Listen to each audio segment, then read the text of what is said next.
சரஸ்வதி ஸ்லோகம் அர்த்தத்துடன்.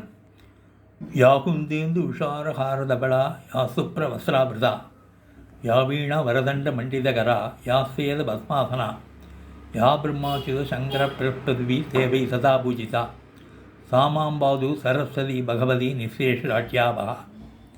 இதனுடைய அர்த்தத்தை பார்ப்போம். மல்லிகை, சந்திரன், பனி போன்ற வெண்மையான கழுத்தணியை போன்ற அழகான நிறமுடையவள், வெண்மையான ஆடைகளை அணிந்தவள், தெய்வீக வீணையை அலங்கரிக்கும் கைகள் கொண்டவள், வெண்மையான தாமரையின் மீது அமர்ந்தவள், பிரம்மா, விஷ்ணு, சங்கரர் போன்ற கடவுள்களால் எப்போதும் வழங்கப்படுகின்றாள். அறியாமையின் இருளை நீக்கும் அவள் என்னை காக்கட்டும். மீண்டும் இந்த ஸ்லோகத்தை கூறுகின்றேன். யாகுந்தேந்து உஷாரகாரதவளா யாசுப்ரா வஸ்ராவிரதா யாவீண வரதண்ட மண்டிதகரா யாசேத பத்மாசனா யா பிரம்மாச்சத சங்கர பிரபிருத்வி தேவை சதா பூஜிதா சாமாம்பாது சரஸ்வதி பகவதி நிசேஷராட்யாபா.